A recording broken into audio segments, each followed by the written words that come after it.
Bem-vindos a mais um webinar da Voltmon. O tema de hoje é cabeamento estruturado, o que é, quem compra e o que é necessário para ser um player neste mercado, oferecido pela Legrand. O nosso palestrante hoje é o engenheiro Ronaldo José Mansano. Ele é formado pela Unesp, atualmente é coordenador de suporte técnico e oferta. Faz a especificação técnica de soluções, sistemas e produtos das linhas de cabeamento estruturado, automação residencial, eficiência energética, suporte físico e condutos para carros, invólucros e equipamentos para proteção e distribuição elétrica, aparelhagem, além de capacitar parceiros de negócios e suporta tecnicamente os ecossistemas e canais de vendas da Legrand. Distribuidores, montadores, instaladores, integradores e projetistas.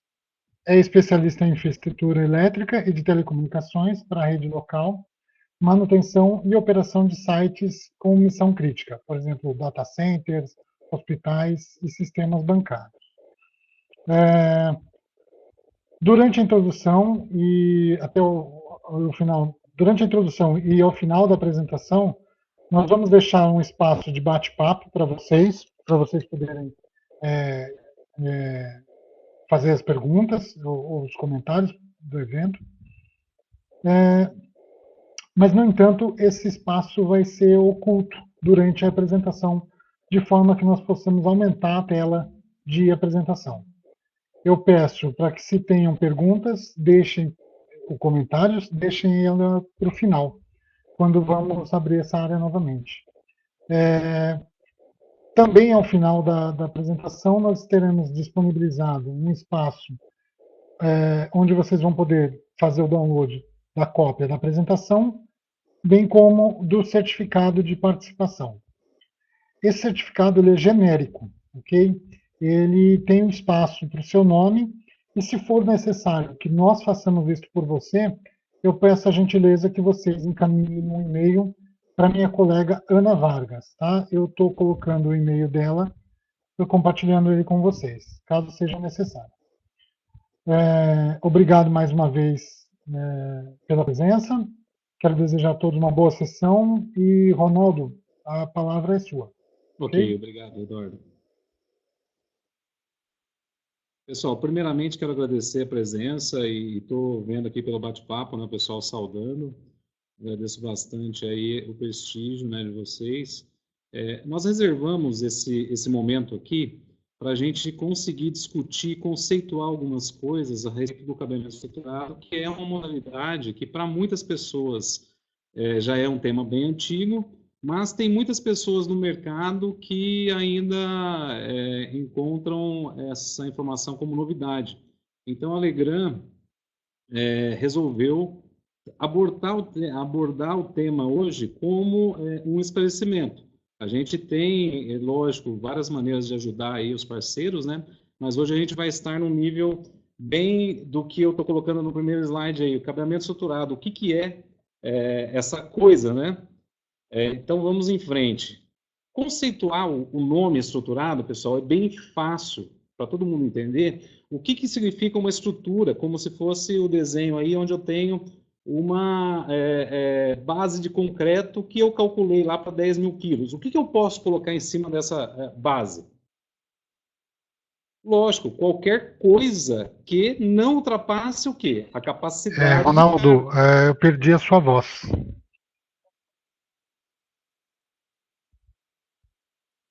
Minha voz, você está ouvindo agora? Alô, Eduardo, alô?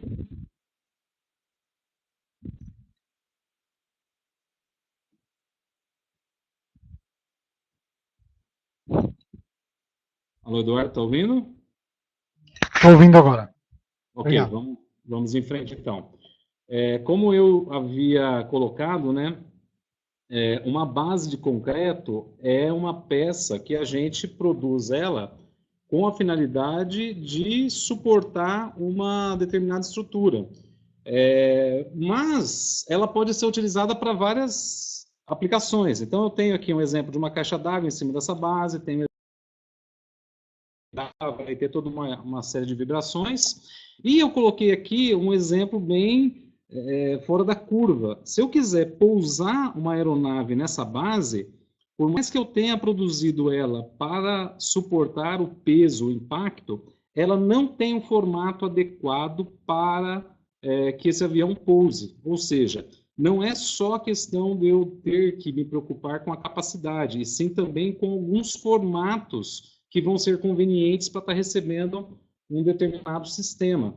Então, se eu for procurar as competências chaves aí do meu cabeamento estruturado, ele é uma rede pensada em dar suporte não só para rede de dados para computadores.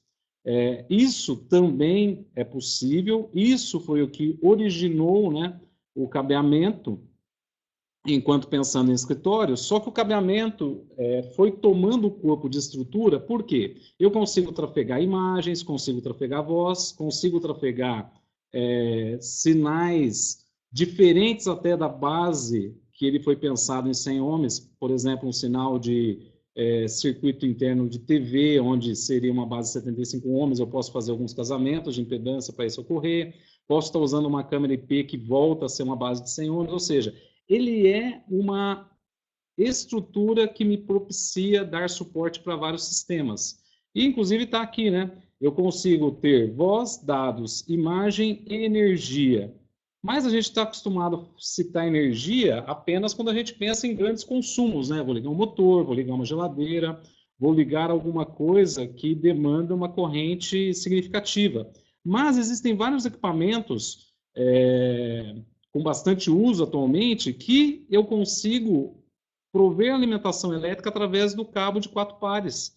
Então, esse cabeamento estruturado vai estar usando parte dos pares, parte dos condutores lá, para estar trafegando dados, sinais, e a outra parte de pares e condutores para eu trafegar energia elétrica. Isso acontece no protocolo Power over Ethernet no padrão 802.3AF. Só que hoje já existe um novo padrão onde eu uso os 8 filamentos, né, os 4 pares, tanto para a condução da energia elétrica quanto para a condução dos sinais. Com isso eu tenho um ganho em potência, mas olha lá, quando eu estava no protocolo antigo eu tinha praticamente 15 watts possíveis, agora eu fui para 30. Ah, mas 30 watts, o que eu alimento com isso? Bom, eu consigo alimentar um access point, né, aquela anteninha que vai prover um protocolo wireless para os equipamentos móveis. Eu consigo alimentar uma câmera IP. Eu consigo alimentar um telefone VoIP sem necessidade de estar levando 2 sistemas de cabeamento. E o advento do 802.3AT é exatamente casado com o advento dos equipamentos hoje para a corporação de baixo consumo. Hoje eu posso ter um tablet com uma base funcionando em gigabit Ethernet, ora ele é tablet e vai funcionar pelo wireless, e ora ele é um computador normal ligado à base, funcionando cabeado a gigabit e tendo provido a energia elétrica por esse mesmo cabo de 4 pares, ok? Bom, coisas aí que aconteceram e são muito significativas, né? Hoje numa residência, pessoal, a gente tem vários sistemas sendo integrados. Por que vários sistemas sendo integrados? Porque eu tenho lá sistemas de conforto, onde eu posso fazer uma automação de uma iluminação, fazer uma dimerização automática para conforto, ou uma dimerização automática para ter mais eficiência, porque eu não necessito de todas as lâmpadas ligadas quando eu tenho bastante iluminação natural. Posso controlar aquecimento e resfriamento através do sistema de ar-condicionado. Posso também integrar sistemas de áudio e vídeo ali na modalidade de entretenimento centralizados, né? Posso também fazer a gestão de seguranças, né, eletrônicas de uma residência. Posso ter lá meu sistema de câmeras e gravação, posso ter também alarme de intrusão, todos os alarmes técnicos, né? Faltou água na caixa d'água, está vazando água lá na minha caixa d'água inferior que eu estou aproveitando água da chuva. Tudo isso eu consigo hoje integrar. E isso faz com que eu demande o quê? Mais ligações. Ou vai acontecer por links de rádio, Wi-Fi, ou vai acontecer por cabo. De qualquer maneira, isso está propiciando um aumento de informações demandadas. Quando eu penso no edifício comercial, e vamos conceituar edifício comercial aí, pessoal, shopping center, escritórios, escolas, edifícios de trabalho público, né? Tem os órgãos públicos, ou seja, todos esses lugares não tem uma pessoa morando, como lá na residência. Mas ali eu tenho uma concentração grande de pessoas reunidas para uma finalidade social, ok? Alguém já um local de trabalho, dá para imaginar um local de trabalho que não haja comunicação por voz, telefone ou comunicação por computadores para acessar sistemas informatizados? Eu acho que isso é pouco provável, né? A gente não tem mais como conviver sem esses dois serviços essenciais. Então, olha só, da mesma maneira que para um prédio a falta de um estacionamento adequado, a falta de banheiros, a falta de para fazer manutenção e limpeza, a falta de procedimentos de tratamento de efluentes e contaminantes, todos os sistemas fazem falta, também faz uma falta fundamental o prédio que não tem a facilidade de um cabeamento estruturado. E isso é bem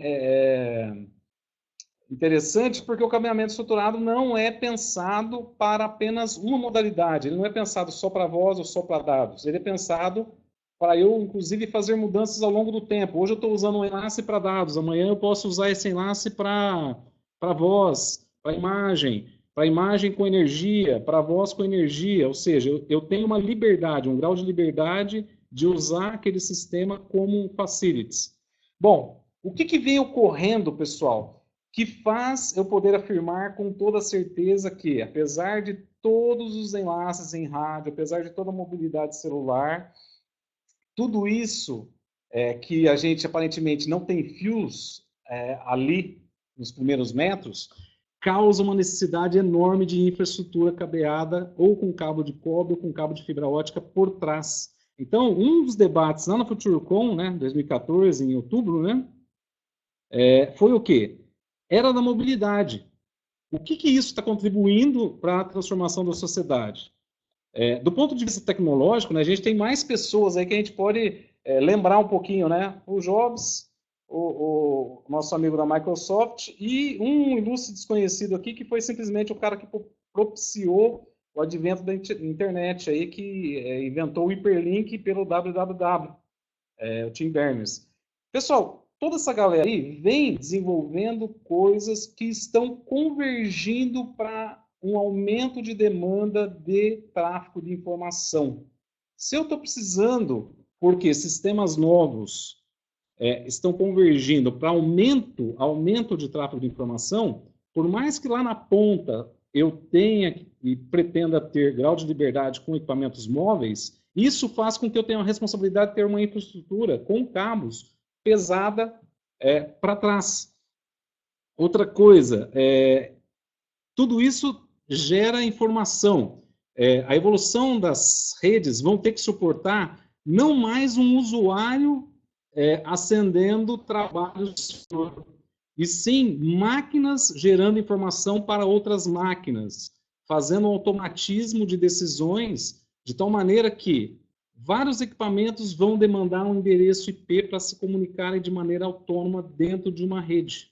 Lembra quando eu disse lá da mobilidade, conforto, automação na residência e no prédio a mesma coisa? Olha só que interessante, acho que vocês já ouviram falar sobre IPv4 e IPv6. IPv4 é um protocolo de comunicação, um label lá, para eu comunicar os dados, onde eu usava um determinado número de bits, né? E eu conseguia chegar até 4,3 bilhões de endereços. Hoje a gente já ultrapassou isso em pessoas, mas é lógico, a humanidade toda não tem cada um hoje usando, né, um equipamento IP. Só que pode chegar lá. Hoje a gente está com um público, né, uma demanda de 7,1 bilhões, aí se for só contabilizando as pessoas.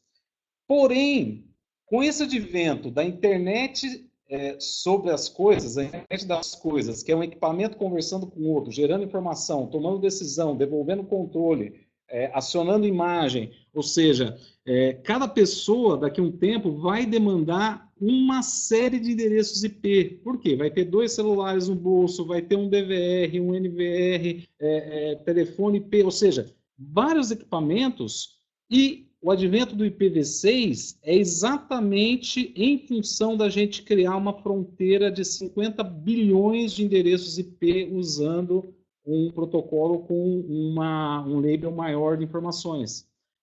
Ou seja, isso está acontecendo agora. Eu coloquei uma linha do tempo aqui, né? Se vocês forem ver, existe o consórcio, o IPv6 ainda está em fase de testes e implantação. O Brasil fez o teste agora, praticamente atrasou um pouquinho, né? Fez no final de 2014, mas conseguiu fazer os testes, ainda tem muita coisa para ser acertada ainda, né? Mas o mundo vai estar completamente funcionando, né, em protocolo IPv6 em 2020. Agora, vamos lá, 50 bilhões de endereços, gerando vários dados, várias informações. Vocês acham que somente usando anteninha wireless a gente vai conseguir suportar tudo isso? É nesse ponto que eu quero que vocês reflitam, porque o cabeamento sempre vai ter a sua importância. É lógico, ele vai mudando, né? A gente tinha antigamente lá o uso de mainframes num data center que a gente chamava de data center 1.0. Hoje a gente já tem convivendo data centers 2.0 e 3.0, mas qual que é a diferença? Eu tenho descentralização aqui de serviços no data center 2.0 através de servidores menores, né, distribuídos, e eu estou partindo para usar um data center 3.0, e vocês podem ver no slide aí várias figurinhas verde e amarelas interligando tudo ali, né, pessoal? O que é aquilo ali? Interconexões. Eu vou ter que fazer cada ponto que está gerando informação conversar com quem ele deseja no momento que ele precisa. Ou seja, cada vez mais a infraestrutura vai demandar conhecimentos e vai demandar investimentos aí, né? Olhando para a velocidade, né? Se eu estou aumentando a minha demanda, eu vou ter que aumentar a minha velocidade para conseguir dar conta, né? Então a gente tinha lá, né, o famoso 100 mega, depois passamos a gigabit, hoje já tem muita coisa em 10 gigabit, a parte verdinha aqui, né? A parte azulzinha. Hoje também já estamos instalando 40 GB. E já existem equipamentos a 100 GB. Como que eu consigo chegar numa velocidade hoje de 40 GB a 100 GB? Usando canais matriciais de fibra ótica, ou seja, eu rodo 10 gigabits em cada filamento, em cada par de fibra, só que eu uso 10 filamentos para ir, 10 filamentos para voltar para fazer os 100 GB. Uso 4 filamentos para ir, 4 filamentos para voltar para fazer os 40 GB. Ou seja, a gente está se virando com novas alternativas e inovações para garantir que todo esse volume de informação aí que a gente espera que seja trocado tenha plataformas, né?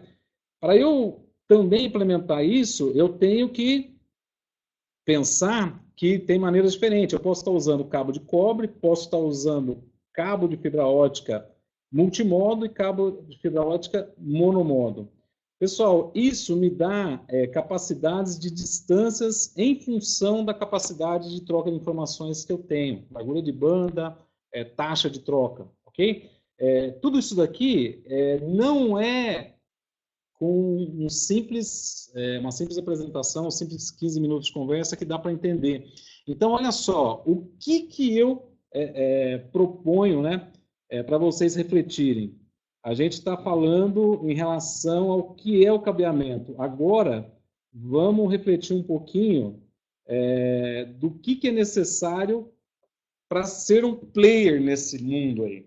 Conhecimento. Não há outra alternativa. Se as empresas querem se envolver nesse business de cabeamento, de redes, não há outro caminho senão investir em conhecimento, ok? Porque sem conhecer, você não vai conseguir interpretar as necessidades para se fazer uma boa solução. Uma boa solução, ela tem que ter flexibilidade, ou seja, houve alguma mudança, houve algum desvio, eu tenho que suportar.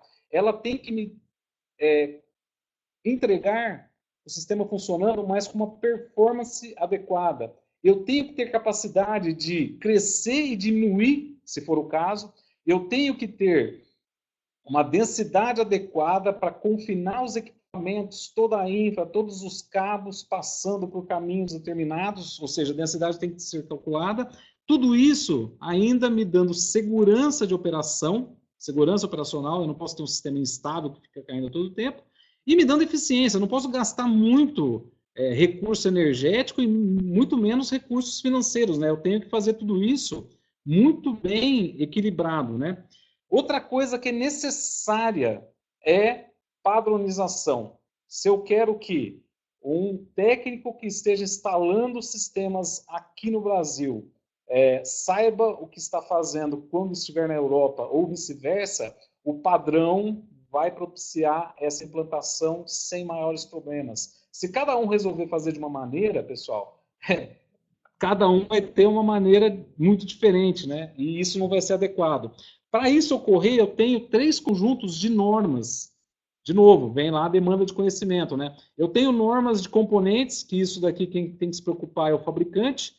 Tenho normas, premissas para ambientes, e é lógico, cada ambiente demanda particularidades, né? E tenho normas comuns. Por que normas comuns? Eu tenho que aprender muito bem o conceito do que é um cabeamento estruturado, porque eu vou aplicar isso em vários ambientes diferentes.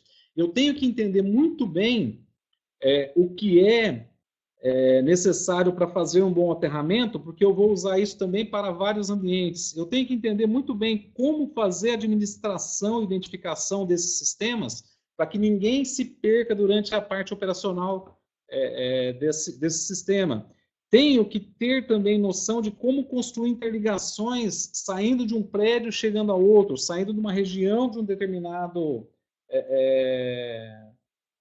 canto da cidade, chegando em outro. Tenho que ter noção de como fazer um cabeamento voltado à automação predial, ok? Mas isso são a parte comum. Depois eu tenho que saber aplicar tudo isso aonde? No edifício comercial, na edificação residencial, na estrutura de data center, que hoje é o local onde concentra essas informações, né? Eu gravo todas as informações, eu acendo a banco de dados que estão disponíveis lá, né? Conteúdos, também na indústria e também no hospital.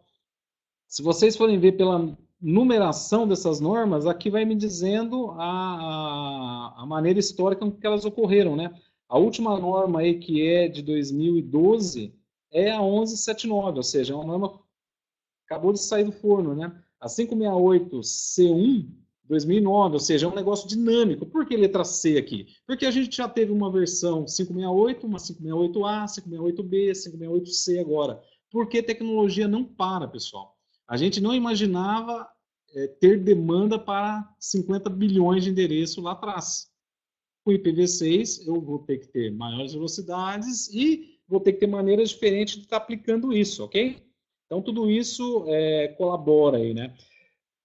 Cuidado que a gente tem que ter. Se eu não tiver conhecimento adequado para fazer esse projeto ser um projeto com benefício, com valor agregado, eu vou estar fazendo com que o meu sistema de TI e telecom seja enxergado como commodities. Pessoal, o que é commodities? É minério de ferro, bauxita para fazer alumínio, grana, né? Dólar, reais, ou seja, é tudo aquilo que não tem um nível de serviço intrínseco, ou seja, todo lugar é igualzinho, ou seja, eu não apliquei nada ali que me diferencia. Se eu pegar e fizer de qualquer maneira as coisas, eu vou estar elevando o nível ou decrementando o nível. Então, a gente precisa tomar muito cuidado, porque a gente encontra situações, né, onde as boas práticas são esquecidas, né, e eu, depois de um certo tempo de uso daquele meu cabeamento, tenho que colocar plaquinhas lá do tipo, olha, não toque em nenhum desses cabos. Eu faço questão sempre de mostrar essa foto, porque ela ilustra uma situação que não ocorreu no Brasil. Ou seja, não é só aqui também, né, que a gente acaba deixando de lado a padronização. Aqui é um pouco mais grave pelo fator histórico, né? A gente tem poucas pessoas com nível de escolaridade adequado, a gente tem todas as pessoas escolhendo profissões não por demanda, mas sim por status. Então, você acaba tendo uma dificuldade maior que em outros lugares de obedecer e ter disciplina de padrões, né? E com isso, a rede não vai funcionar. E qual que é o problema?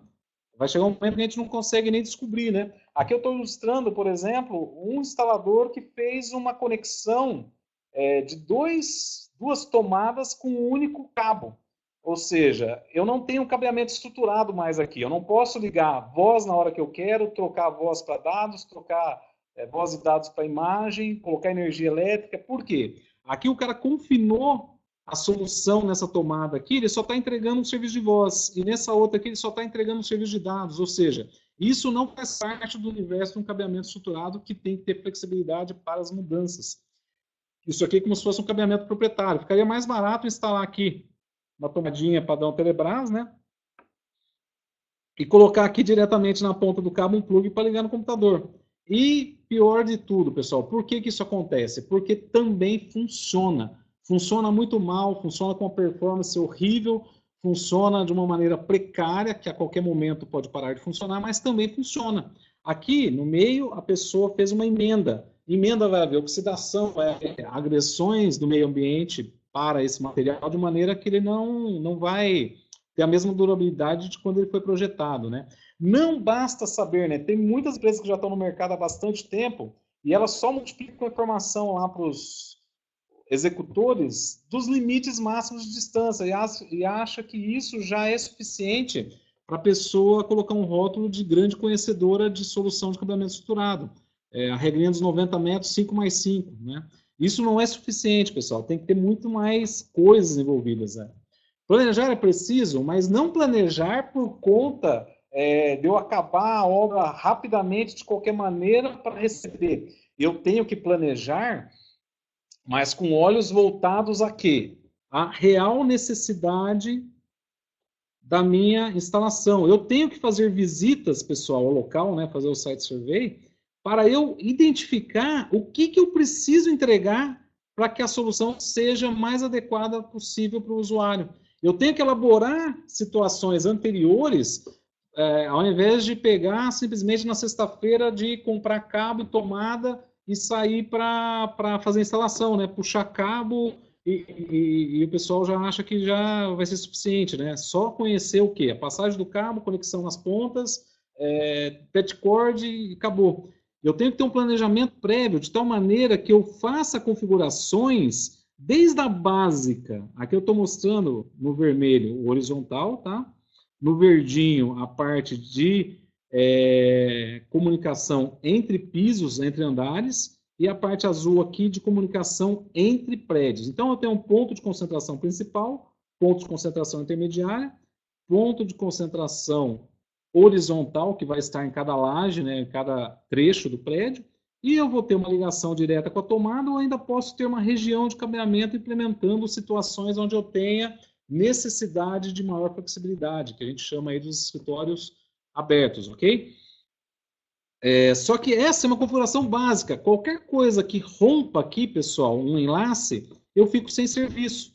Então, o que a gente está fazendo? Interpretando qual que é a necessidade do nosso cliente final e aumentando o grau de segurança, né? Fazendo aqui o quê? A implementação de uma interconexão entre concentradores. Isso aqui não necessariamente é ativa. É uma interconexão passiva que vai estar lá simplesmente como uma segunda opção de rota quando houver essa situação aqui onde o nosso colaborador foi lá, escavou e acabou rompendo um enlace de fibra ótica, por exemplo. Ok? Então, se eu tenho rotas alternativas, eu consigo fazer com que o meu sistema de serviço de voz, dados e imagem continue operando sem maiores problemas. Posso ainda ter uma situação mais crítica ainda. Eu faço o quê? Construo dupla distribuição entre os pontos de concentração. O desenho aqui não ajuda muito, mas o pontilhado e o cheio devem passar por caminhos distintos. Por quê? Se acaso eu agredir o cabo que está dentro de uma infraestrutura, Se o outro cabo estiver passando junto, ele vai sofrer agressão também, ok? Enquanto se eu passo por outra rota, outro caminho, protejo ele, segunda opção de rota, raramente, a não ser que seja sabotagem, né, que aí contra sabotagem dá para a gente ter poucas seguranças, né? Mas eu tenho um caminho alternativo de tal maneira que se romper uma, eu ainda possuo a outra alternativa. E por último, o maior grau de criticidade aí de backbone seria eu ter o quê? As conexões duplas entre concentradores e mais aquela interligação entre os pontos próximos aí no prédio ou próximos nos andares. Com isso, pessoal, eu aumento muito o grau de segurança, porém eu aumento muito mais a demanda por aporte financeiro. Eu vou gastar muito mais para fazer uma instalação mais segura do que se eu fizesse uma instalação mais básica, mais simples. Ou seja, como que eu decido fazer uma coisa ou outra? Indo até o cliente, entendendo a necessidade do cliente, ajudando o cliente a identificar qual que é a criticidade da operação dele. Um hospital tem que trabalhar com seguranças muito maiores do que um shopping center. Uma escola possui menos criticidade do que uma instituição financeira. Ou seja, eu preciso sair da minha cadeira, né, tirar lá a nossa comodidade e ir a campo, pessoal. Perguntar não só ao comprador, mas perguntar ao engenheiro que está envolvido, perguntar ao construtor que está envolvido, porque vai ter informações diferentes vindas de cada agente desse que está lá na obra.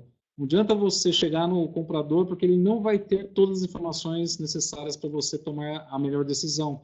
Não adianta você só ir no engenheiro que está só com plantas na mão. Você vai ter que ir também para aquele cara que está realmente executando lá o construtor, porque ele vai te dizer, pô, não estava contabilizado aí que tem uma rede de esgoto passando por ali. A gente vai ter que mudar toda a infra, ou seja, tem que se ter esse cuidado de pesquisar o que você vai ter de obstáculos na execução da obra, ok?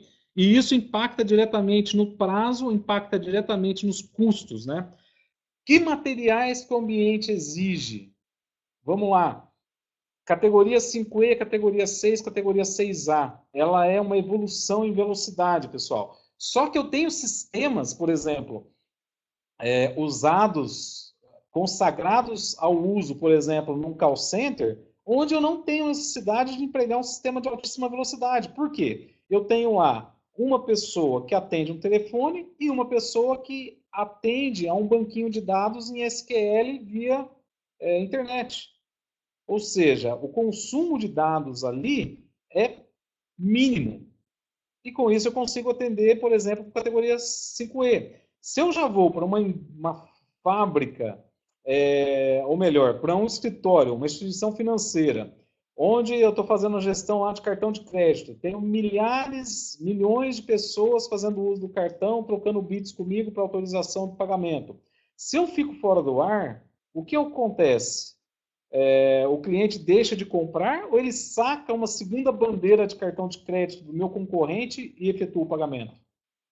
Então, tem casos onde, mesmo a demanda por velocidade não sendo tão grande, os sistemas empregados vão ser mais modernos, mais robustos e pensados de maneira mais eficiente e segura devido à criticidade da operação.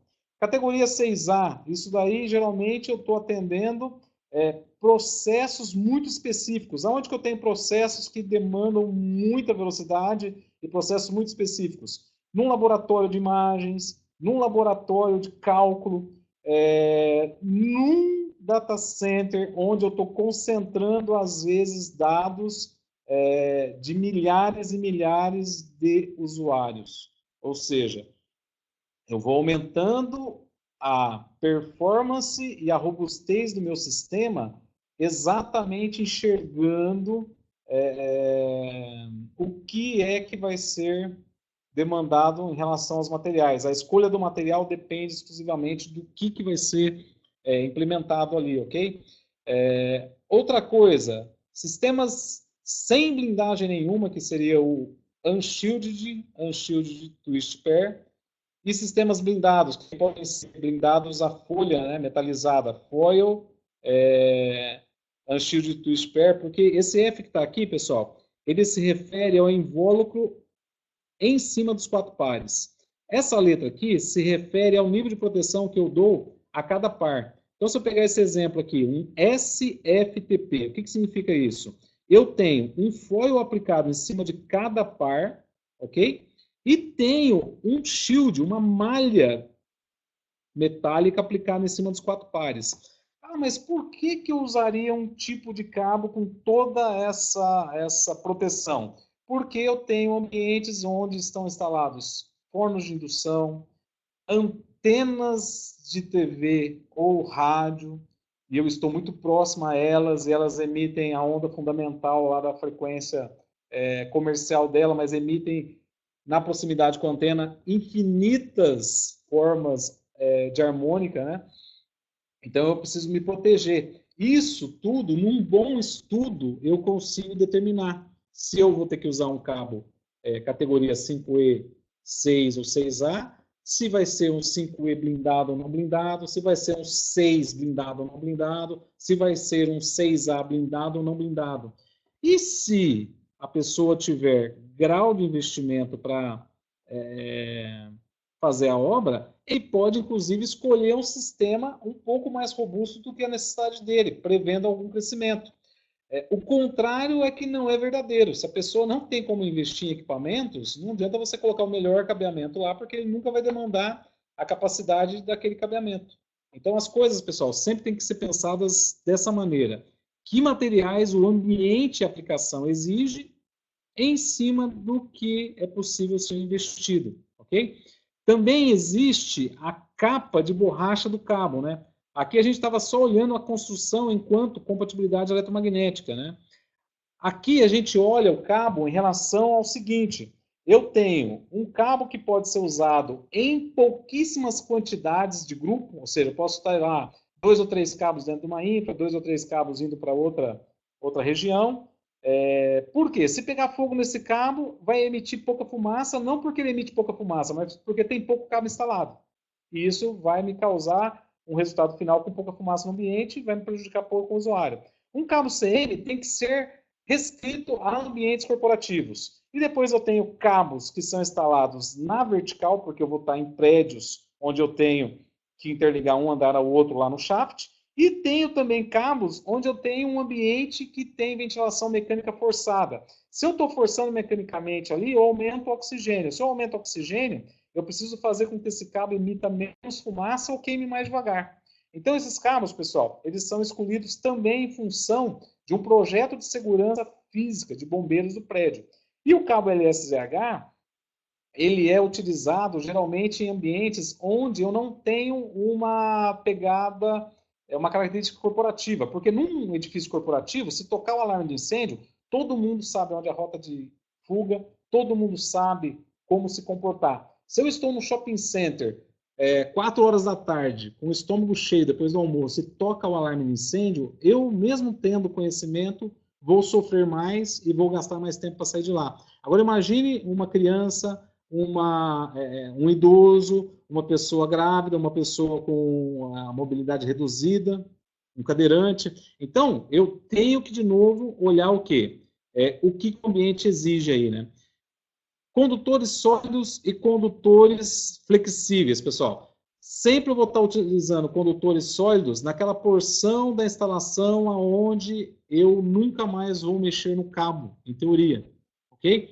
Já naqueles lugares onde eu vou ter que fazer manobras, eu vou ter que colocar um cabo que suporte o quê? Esse estresse mecânico, ou seja, vai dobrar mais, vai puxar mais, vai movimentar mais o material, e esse material, se for sólido, ele vai romper. Então, a gente utiliza esses dois tipos de cabo e não há perspectiva de mudança, de acontecer o que aconteceu na elétrica, que é abandonar o cabo sólido e usar só cabos flexíveis, porque o cabo sólido atenua menos sinal, eu perco menos sinal quando eu estou usando ele, ok? Só que ele não é bom nas manobras. Então, o que a gente faz? Parte da instalação a gente faz com cabos sólidos, independente de ser 5E, 6 ou 6A, blindado ou não blindado, com capa CMX, CM, CMR ou CMP, ou LSH. E, nesse caso do cabo sólido, a gente vai usar o quê? A terminação na tomada ou no PET panel, ok? Então, eu tenho uma sistemática de crimpagem para esse cabo sólido que é mais adequada. E quando eu estiver usando o meu cabo flexível, ele atenua mais? Atenua, porque o efeito dele de perda por indução magnética é somado, porque eu tenho vários caminhos aqui para dividir a corrente. Se eu divido a corrente em várias partes, eles vão ter mais facilidade em irradiar campo, conforme eu vou aumentando a velocidade e a frequência. Com isso, eu tenho uma perda acentuada. Só que eu limito essa perda usando esse cabo onde? Nos meus cordões de manobra. Tome muito cuidado, pessoal, porque da mesma maneira que eu tenho, a gente olhou lá atrás no slide, depois eu convido vocês a prestarem mais atenção naquele slide que eu passei lá do cabo categoria 5E, 6 e 6A, tem diferenciação construtiva. O plug também tem diferenciação construtiva. Eu não posso simplesmente comprar um plug padrão e crimpar um cabo categoria 6, 6A ou 5E. Eu tenho que ter o plug correto para cada situação. Além disso, quando eu estou fazendo cordão de manobra, ele não é um cordão para receber movimentações, eu preciso ter um suporte aqui que me ajude a, quando o cabo sofre uma dobra, eu tenho uma bota de sustentação. E essa bota de sustentação, ela não pode ser do tipo removível. Por quê? Porque vai acontecer de, na movimentação, ela sair do lugar e não proteger o cabo. Então, a gente dá preferência sempre a botas de suporte físico injetadas ou fixadas permanentemente. Ou seja, ou ela está injetada aqui por calor, ou ela está montada aqui de maneira presa dentro do conector, ok? Isso me garante que o meu cordão vai durar muito mais. Instalação dos cabos, pessoal. Eu preciso tomar cuidado, por exemplo, com a questão de quanto eu agrido esse cabo. E uma das agressões que o cabo sofre são as terminações. Primeira agressão, se eu for retirar a capa do cabo usando o estilete, eu posso cortar o material metálico, o cobre. Com isso, eu acabei de fazer uma fragilização. Na hora que eu fazer uma dobra, que eu fizer uma dobra, o que vai acontecer? Eu vou romper esse condutor. Tenho também que ter conhecimento até para uma coisa simples, né? A norma recomenda que entre o ponto de conexão e o início da capa original do cabo não pode ultrapassar uma distância de 1 polegada. Por quê? Porque a capa representa um suporte físico aos 4 pares para manter a geometria do cabo. Se eu retirar essa capa, ela não vai mais segurar cada par na sua posição correta, e com isso eu vou estar deixando de ter lá a impedância característica de 100 ohms, e isso me atrapalha. Então, para a gente conseguir preservar isso, o que a gente tem que fazer? Manter a maior quantidade de capa possível. Ou seja, qual que é a medida melhor? Melhor é o mínimo possível para você conseguir fazer a terminação. E o pior caso, que é um caso já proibitivo, é 1 polegada. Ultrapassou de 1 polegada, nenhum fabricante, quando calculou o conector, calculou para uma distância maior do que 1 polegada. Ok? Outro quesito, entre o ponto de terminação e o início do trançamento original dos pares, não posso ultrapassar uma distância de meia polegada ou 13 milímetros. Qualquer um desses dois índices aí que eu não respeitar, eu vou estar tirando qualidade do meu cabo.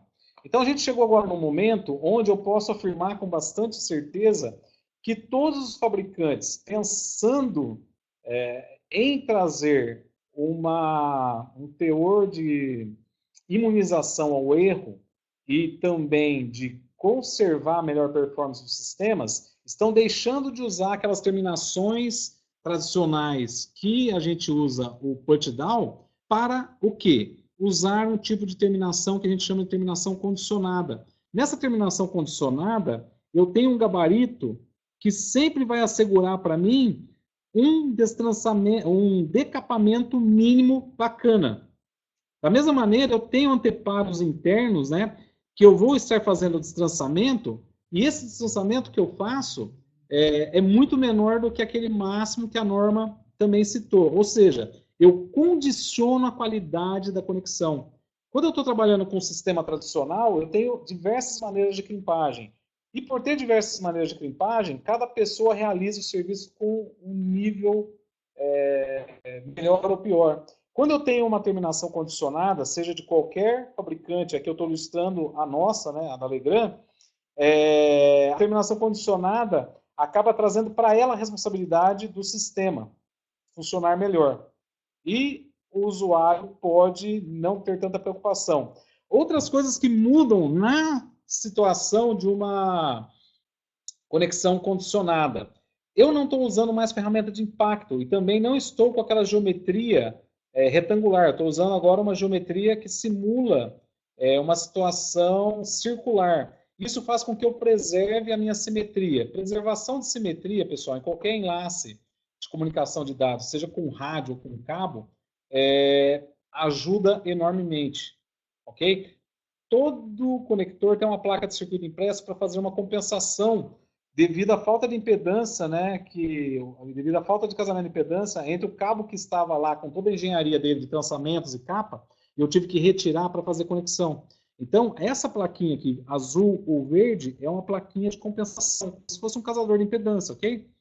Quando eu tiro a necessidade de estar usando um put-down, eu posso estar utilizando um material um pouco mais macio, porque agora, nessa situação aqui de terminação condicionada, eu não tenho mais impacto. Se eu não tenho impacto, eu posso aplicar materiais que são, do ponto de vista elétrico, melhores, têm uma resistência de contato menor ou melhor, né?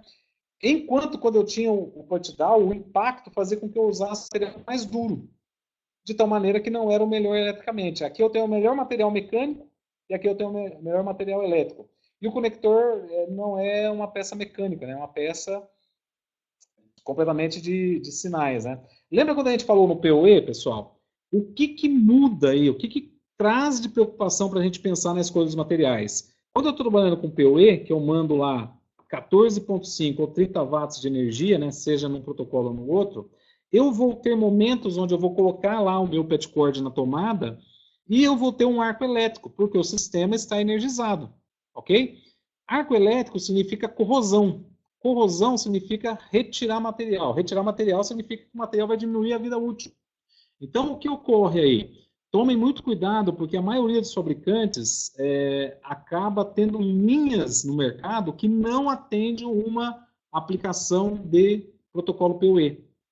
No caso aí, a Legrand e bons fabricantes fazem o quê? Certificação, verificando qual que é a duração dos seus contatos em relação ao uso com energia trafegando junto aos sinais, ou seja, usando o Power over Ethernet. Ok? Então tomem cuidado, porque isso aqui, se você desmontar e ampliar, você vai ver exatamente isso. Áreas de corrosão devido à presença aí do arco elétrico, né? Tomar cuidado também com a infraestrutura, né? Olha só, eu vou tentar passar um vídeo aqui, vamos ver agora se a gente consegue, se está na ordem aqui, tá? Então vamos lá.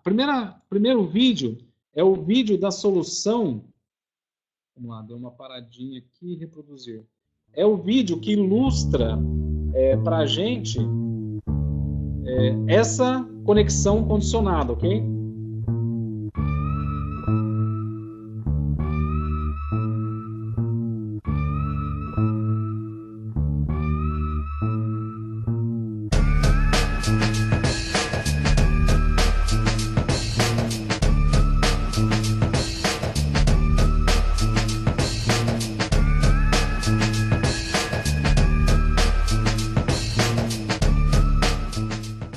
Isso é possível tanto lá no 6A, blindado, no 5E e no 6, tá? Blindado ou não blindado. Por isso que tem partes metálicas e partes de plástico aí, né? Tudo isso com uma performance bem interessante.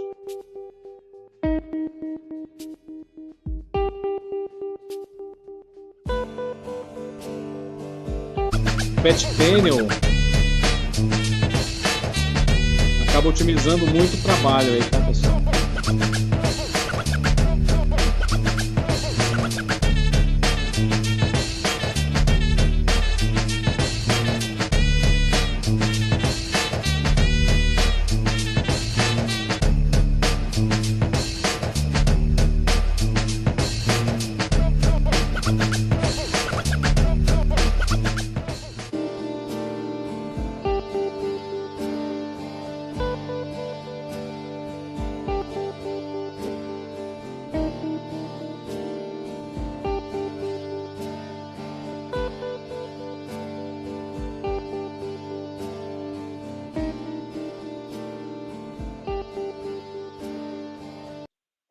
como eu vou voltar a falar sobre suporte físico, quando eu estiver falando sobre suporte, a gente vai ter outras ilustrações aí, né?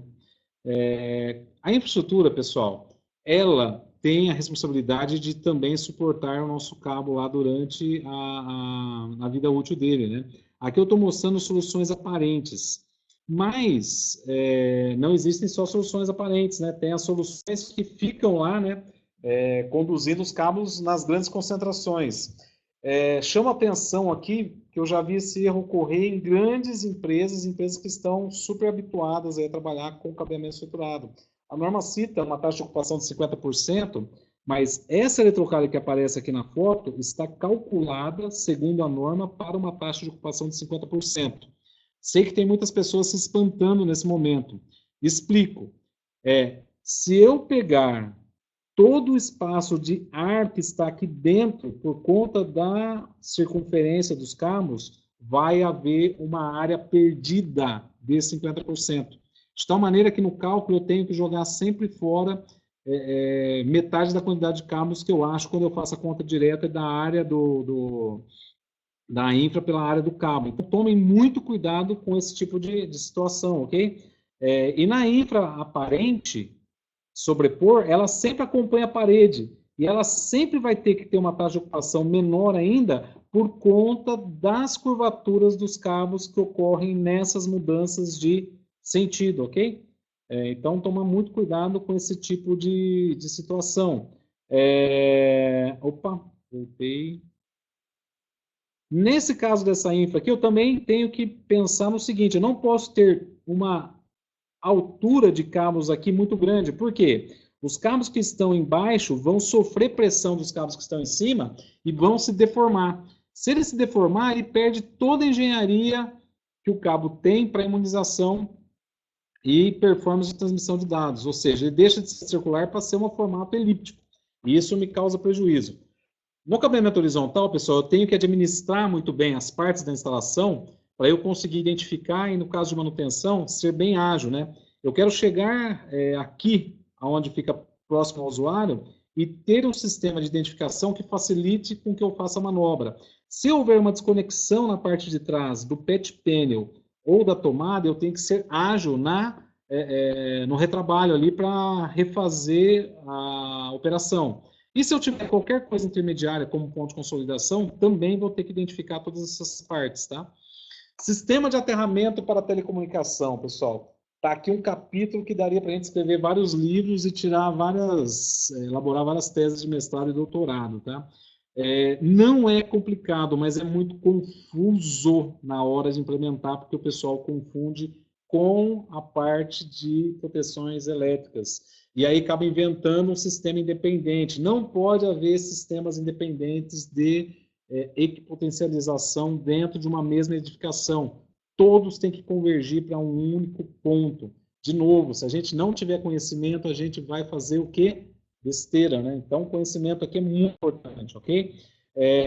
Tem duas maneiras da gente fazer testes aí para saber o quanto aquele sistema está me entregando em relação à parte de qualidade e performance, ok? Elas permanente canal. Todos os equipamentos estão preparados para fazer o teste, tanto de canal quanto de permanente link. Eu não vou discutir agora qual que é o melhor, mas eu vou dizer para vocês que é necessário testar, seja de uma forma ou de outra, porque senão não dá para você entregar o sistema sabendo se ele está funcionando na plenitude do que você calculou. Então, isso difere muito do mercado elétrico. É outra coisa que para você ser player nesse mercado, você vai ter que fazer. Ou você vai ter que fazer uma parceria com quem tem o equipamento para fazer os testes, ou você vai ter que ter equipamento de teste. E aqui tem um investimento muito alto envolvido, tá? Então, tem que ter essa consciência. Ou você adquire o equipamento, ou faz uma parceria com quem tem, para você conseguir também depois solicitar a qualquer fabricante uma garantia de performance, uma garantia de material, ok? Se você não faz escolhas corretas em relação ao hack, ao suporte físico, pessoal, mesmo que você entregou todos os enlaces permanentes, todas as conexões bem feitas, todas as conexões testadas, depois de um certo tempo vai acontecer fatalmente o que a gente está vendo nessa foto, um caos, porque os cordões de manobra, geralmente, quem vai fazendo a gestão e troca deles é o usuário final. Então, se ele não tiver espaço conveniente para fazer a retirada de um cordão e a colocação de um novo cordão, ele vai simplesmente ir ativando e largando os desativados ali mesmo. E isso vai fazer com que a gente tenha esse cabeamento em nuvem aqui. Não é um sistema em nuvem, mas a gente está vendo uma nuvem de cabeamento aí, né? Isso tudo por conta de não ter sido escolhido uma forma adequada de suporte físico. Então, o que a Legrand tem de ferramenta de suporte para você ter a escolha mais acertada do suporte físico? A gente tem um software que ele não é voltado a você fazer o projeto de cabeamento estruturado lá no AutoCAD, colocando os pontos, ele não vai te contar pontos, ele não vai decidir se é blindado ou se não é. Isso tudo são coisas que você vai ter que ir a campo para definir com o usuário final. Porém, na hora da escolha do melhor suporte físico, nós temos, eu vou compartilhar a tela com vocês,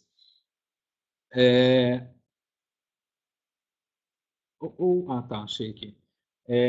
Compartilhar com vocês um software que a gente chama de LCS Pro, e ele é disponível aos parceiros, que eu consigo, através de inputs bem simples, né? Eu tenho um assistente aqui, onde eu vou dizendo para ele o seguinte, ó, cabeamento horizontal, quantos pontos são? Quantos pontos você vai precisar de backbone de voz? Porque geralmente todo escritório tem voz e a rede lá para impressão, computadores, câmeras CFTV, antenas de access point. Tá? Então você dá esses dados simples, define para ele a categoria do cabeamento, se é blindado ou não blindado, define uma distância média desses pontos, coloca-se nesse gabinete, vai ser ocupado também com equipamentos, né, com suítes, com PABX, com outras coisas, de tal maneira que ao final, pessoal, eu vou ter o seguinte, condição de escolher, fazer algumas escolhas aqui, se eu quero um mini gabinete, se eu quero um gabinete servidor, se eu quero um gabinete para cabeamento misto, e ele, ao final, vai me calcular e me dar esse desenho aqui, que é exportável para quem usa a ferramenta Visio e é exportável com extensão para quem usa a ferramenta AutoCAD. Mas ele também é uma ferramenta autônoma que exporta para PDF. Então, você tendo esse programinha aqui num computador, você consegue mostrar para o seu cliente como que vai ficar a montagem do rack. E isso é bom comercialmente, mas muito melhor ainda é você conseguir visualizar quantos cabos e patch cords vão ser necessários, e montar uma lista onde eu consiga fazer uma exportação. Eu vou dar uma corridinha aqui, tá, pessoal? Porque software é aquela coisa, né? A gente aprende como? Usando, né? Então, olha só, eu preparei, né, alguns ambientes e ele gera para mim em PDF, mas esse mesmo desenho eu poderia estar exportando os racks ou acoplados ou separados, com porta, sem porta, com patch panel, sem patch panel, lá para o Visio ou para o AutoCAD, ok? E ele prepara para mim coisas bem úteis, como a lista de material que eu posso exportar em TXT ou Excel e mandar para um distribuidor fazer o orçamento, ou seja, vou ter a lista de todos os componentes e também consigo ter uma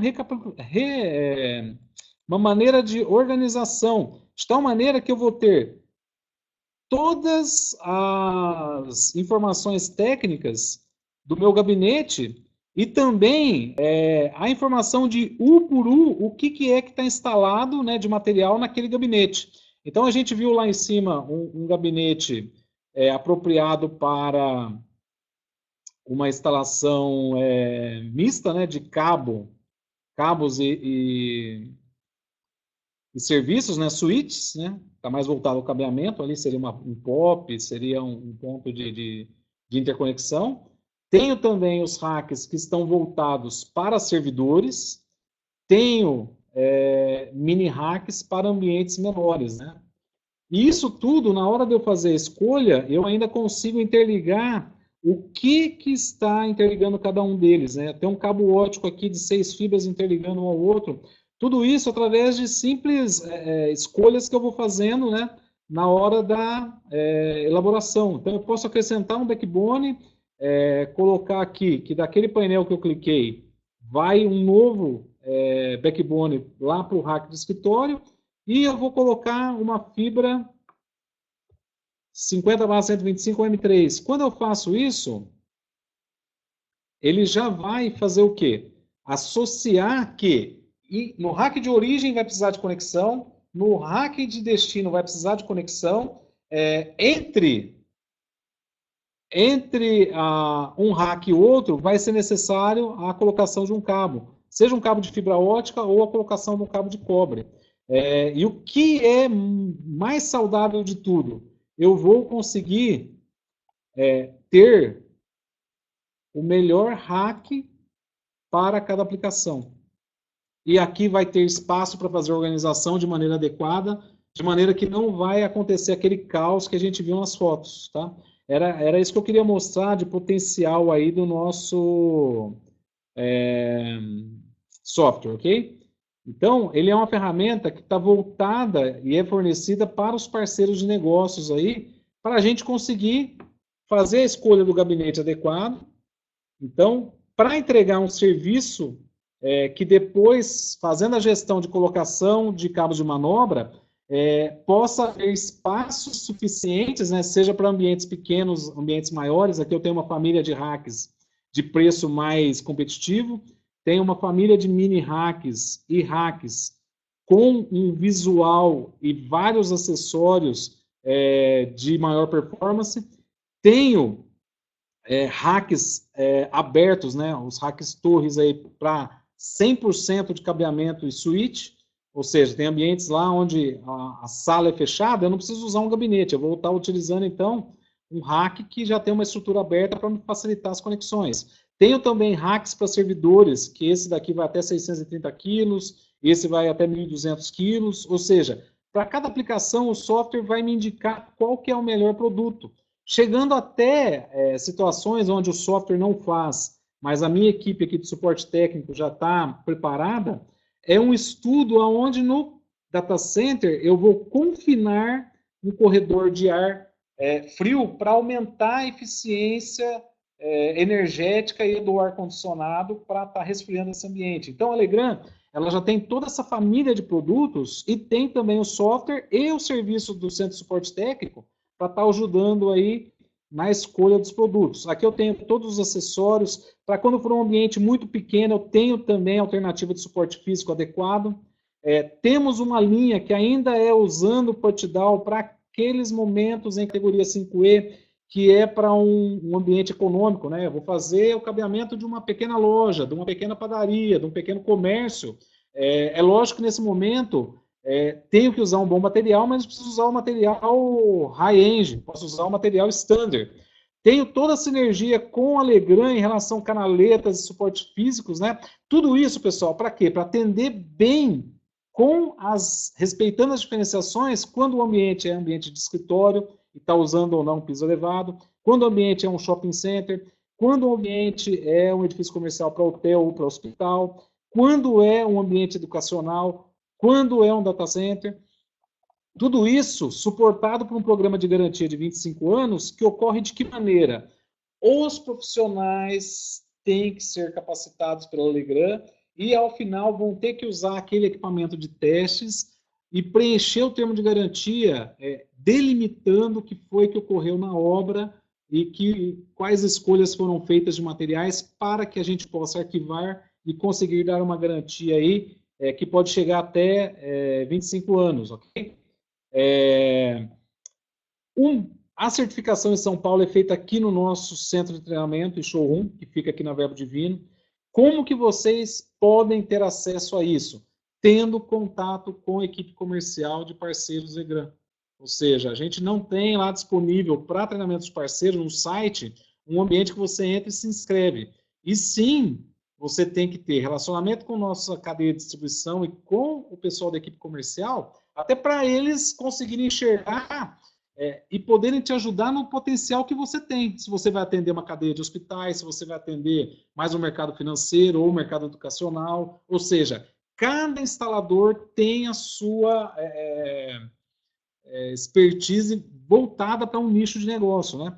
E ao final a gente tem, então, um treinamento de certificação aí para dar suporte de conhecimento e capacitação. Com a capacitação, pessoal, vocês não têm apoio da Legrand apenas na modalidade de cabeamento estruturado. É lógico, respeitando cada política de canais, vocês podem se envolver em grandes projetos onde demande material elétrico de painéis, e a gente tem todo o material, tanto dos invólucros, que são fabricados pela Legrand, a parte metálica, quanto das proteções, dispositivos lá, disjuntores, DPS, caixa aberta, caixa moldada, disjuntores, contatores, né? Aqui uma outra linha de gabinetes, porque vai ter para cada ambiente o seu invólucro mais adequado.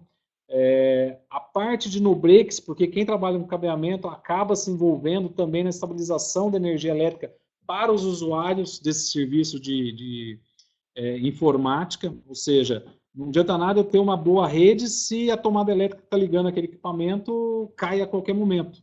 Então, também, esse conhecimento no universo elétrico tem que ser embarcado na atividade de vocês, ok? E a Legrand está no mercado, pessoal, com a missão de não ser mais um. A gente desenvolve, a gente aperfeiçoa e a gente inova, exatamente para causar o maior interesse possível e conseguir fazer uma venda inteligente, onde os produtos vão realmente causar ganho ao usuário final, ok? Essa era o meu convite aí, né, de reflexão hoje. Eu não entrei em detalhes técnicos, mostrei para vocês os caminhos aí, né?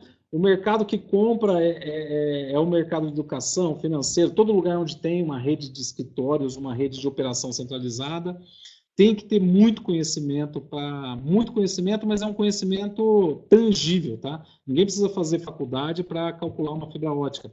Isso tudo aqui em 3 dias a gente consegue passar, né? A gente tem os pré-requisitos, né, da pessoa já ter algum conhecimento anterior, mas é bem tranquilo.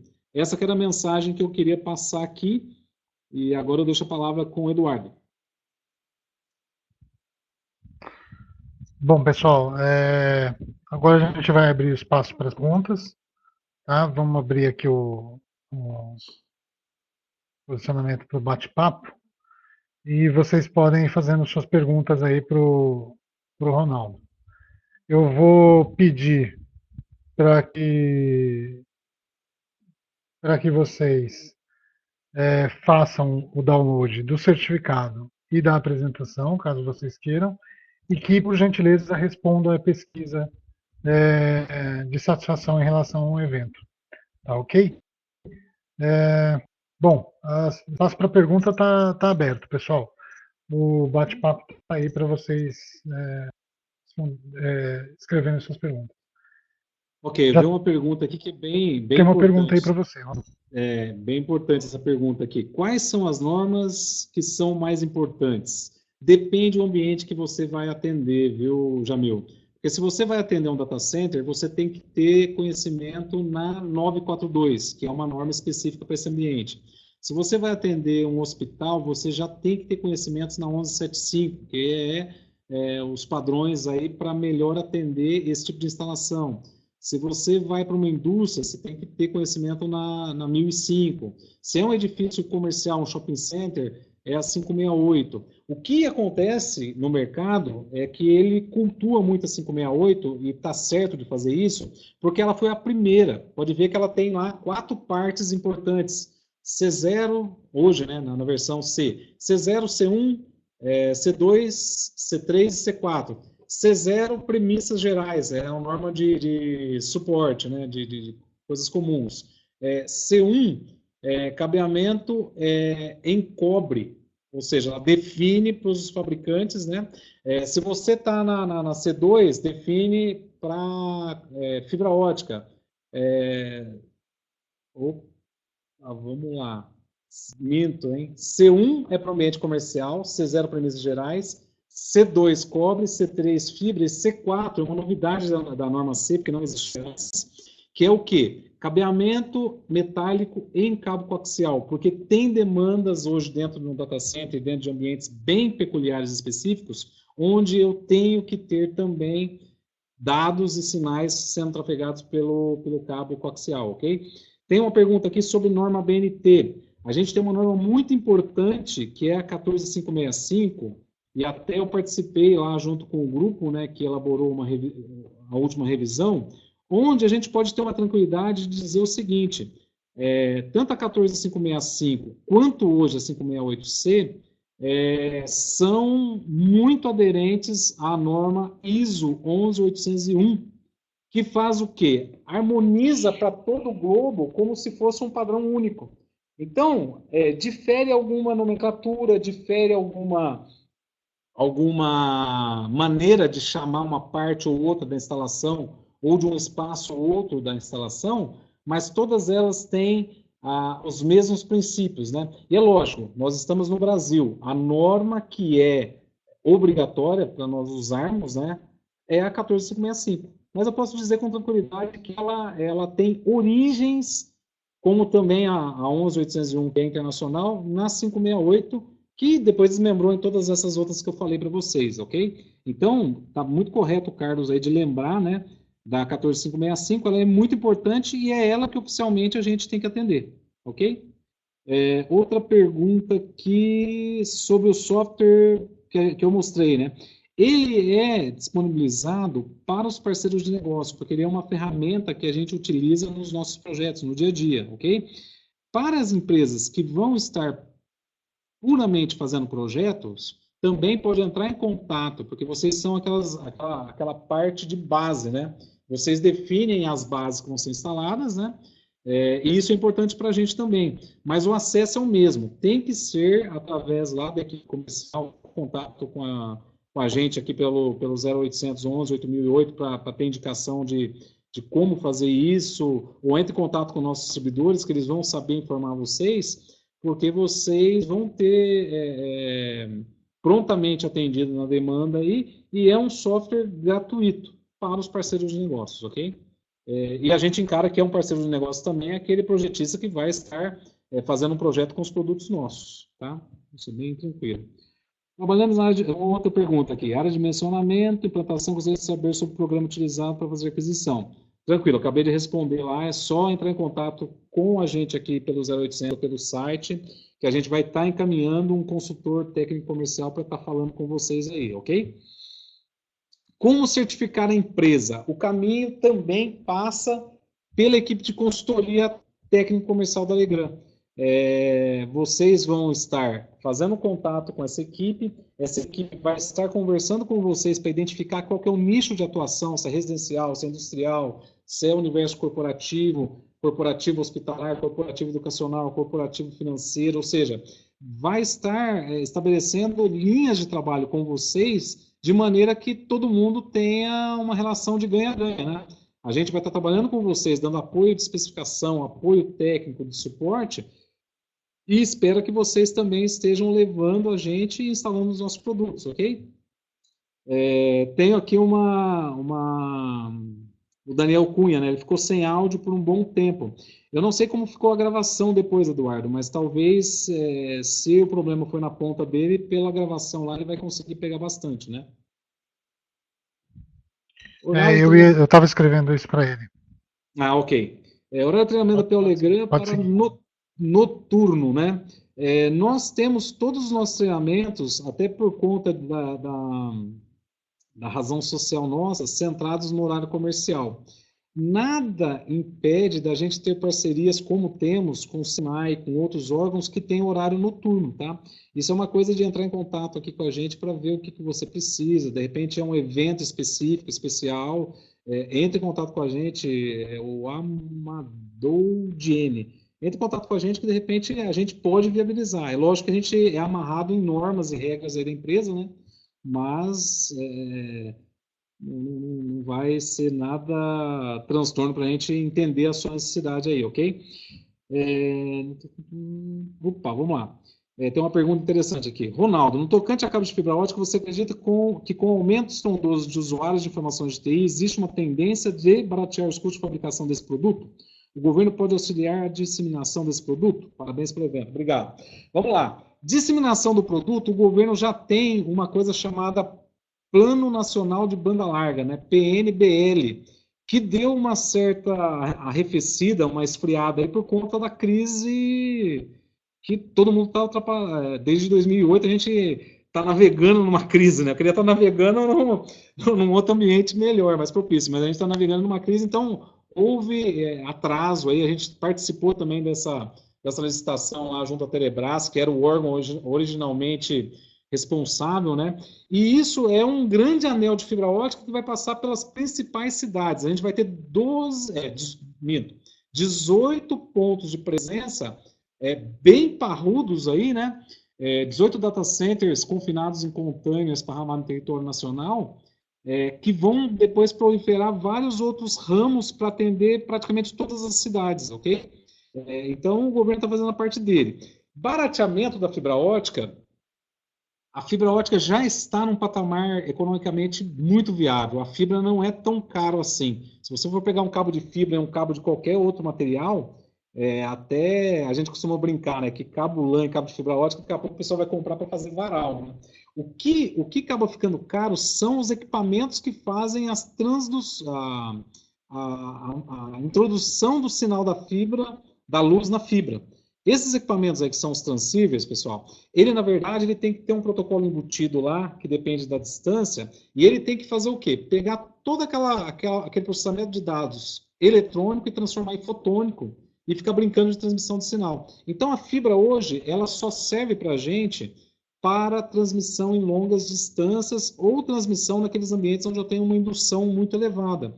Porém, como nas pontas eu tenho um artigo caro, que é esse conversor de mídia entre sinal eletrônico no cobre para sinal fotônico na fibra, ela acaba ficando inviável para enlaces curtos. Quando eu estou trabalhando na operadora, que eu tenho milhões de assinantes numa ponta e milhões de assinantes na outra, esse preço é muito viável. Então, tudo que acontece na concessionária, e hoje está existindo um protocolo novo, que é o gigabit em protocolo diferente do GBIC, né? É o GPON.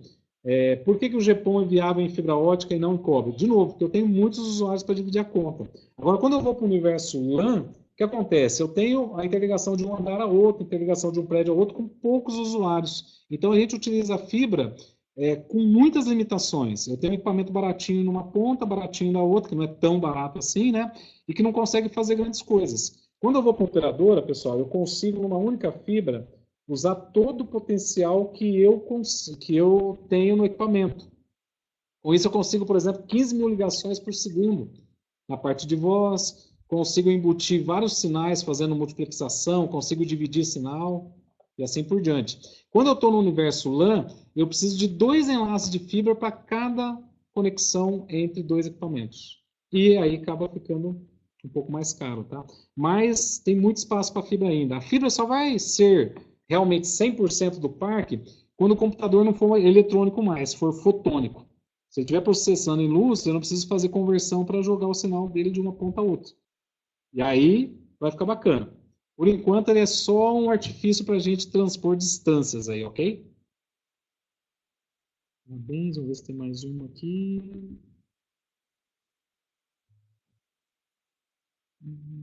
Pode ser que eu perdi alguma lá para cima. Você viu alguma coisa significante, Eduardo?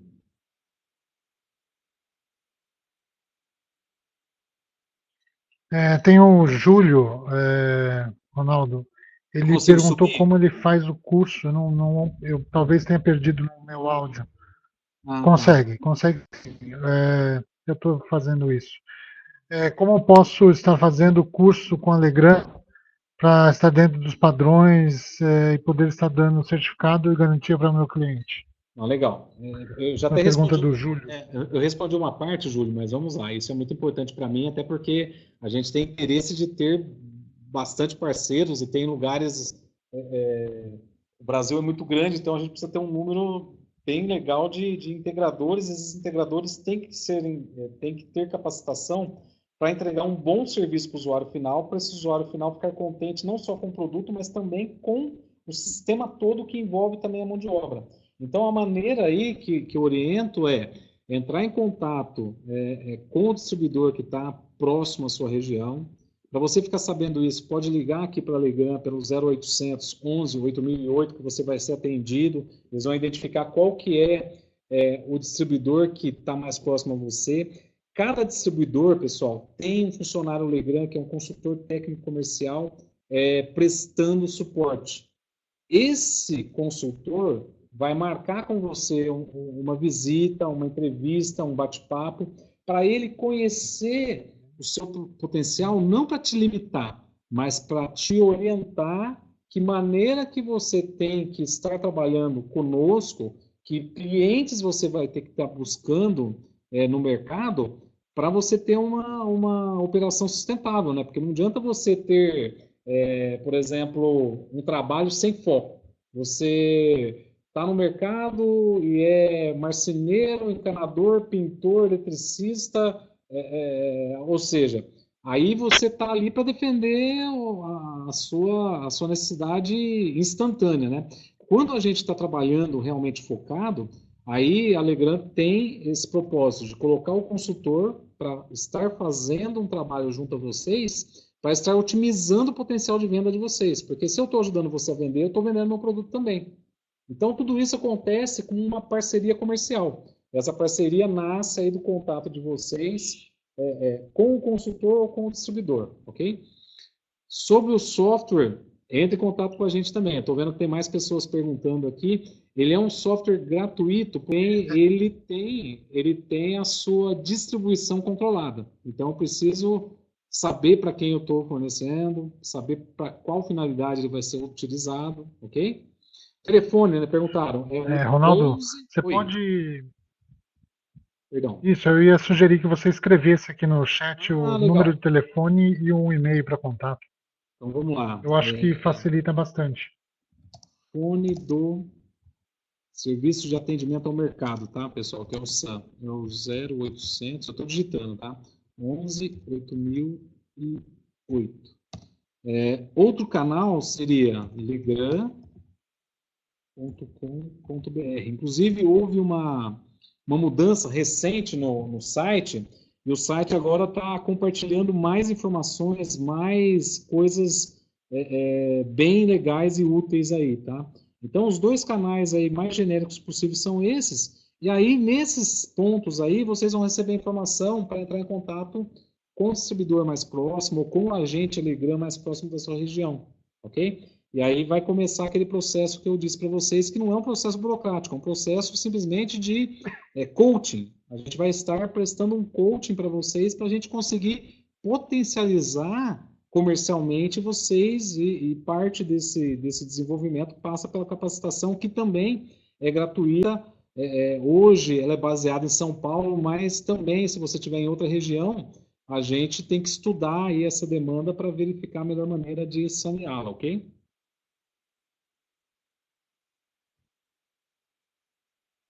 Bom, Ronaldo, eu acho que é isso, né?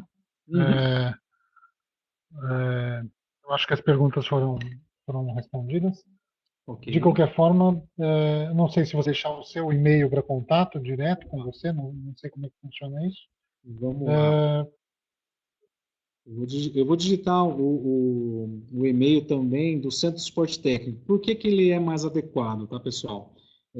Eu passando o e-mail meu para vocês, muitas vezes eu estou envolvido em atividades e vocês vão acabar sofrendo uma demora na resposta. E eu não gostaria que isso acontecesse. Então, eu vou passar um e-mail que é o e-mail do serviço também lá do SAM, tá? Só um minutinho. Onde vocês vão ter uma equipe toda recebendo os e-mails. E é lógico, se essa pergunta for uma pergunta voltada a especialistas, a minha equipe dentro do Grupo Legrand, ela exatamente faz isso. Ela presta suporte técnico aos parceiros de projetos. Por quê?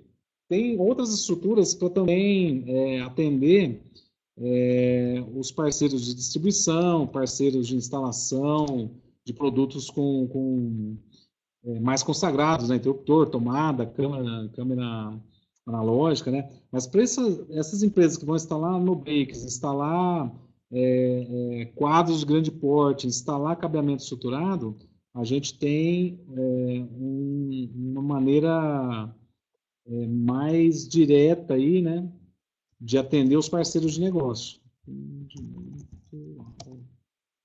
Mercado. Então, é bom vocês usarem o e-mail do SAM, porque sempre vai ter uma equipe lá que vai tentar responder, né, as perguntas, e se for uma pergunta com um nível maior de complexidade, vai estar passando para o meu time.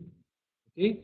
E aí a gente deixa de depender. Então, BR de Brasil, traço, SPL de São Paulo, traço, SAM de Serviço de Atendimento ao Mercado, @legram.com, opa, perdão, tá? .com.br. Vou repetir aqui para não ficar no vazio.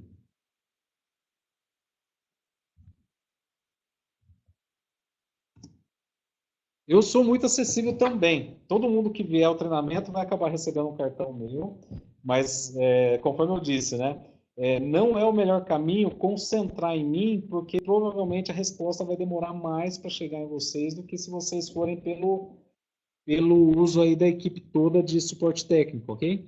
E todos são pessoas ligadas a mim ali. Legal, Ronaldo. Quero te agradecer bastante pelo seu tempo, agradecer a Legram pela disponibilidade sua aí de fazer esse webinar. Quero agradecer a todos pela participação. E se você tiver mais algum comentário, Ronaldo, fique à vontade. Obrigado, Porque Eduardo. Eu por vou nós só... aqui a gente Ok. Eu vou só finalizar, pessoal, dizendo o seguinte: usem essa proximidade que a gente está querendo ter com vocês. Ou seja, mandem críticas, mandem sugestões, mandem solicitações sobre assuntos que vocês gostariam de ouvir, dúvidas que vocês gostariam de esclarecer, porque essa parceria também com a Voltman, ela é muito positiva. Nós temos aí a figura do Eduardo e da Ana como grandes apoiadores, né, não só da Alegram, mas de outros bons players de negócios no Brasil, exatamente para aproximar as duas pontas aí. Nós que produzimos tecnologia, inovamos, e vocês que são os profissionais que vão estar aplicando esses materiais. Então, fiquem muito à vontade para usar a ferramenta da Voltman, para questionar, para sugerir, para solicitar, porque é dessa maneira que a gente vai mudando as coisas. Se todo mundo ficar quietinho, cada um no seu canto, a sinergia vai ser muito pequena. Se todo mundo se esforçar um pouquinho, sair da região de conforto e começar a demandar, com certeza alguma coisa vai ser desenvolvida. Okay? Então, agradeço muito aí a Voltman, agradeço também muito o tempo que vocês investiram aí de estarem ouvindo, tá? E aproveitem esse canal aí para a gente se aproximar cada vez mais, tá? Muito obrigado pela presença de todo mundo aí, pelo prestígio, ok? Legal, Ronaldo. Muito obrigado. Obrigado a todos vocês e desejo a todos uma boa noite. Ok? Tchau, tchau. Boa noite. Tchau, tchau.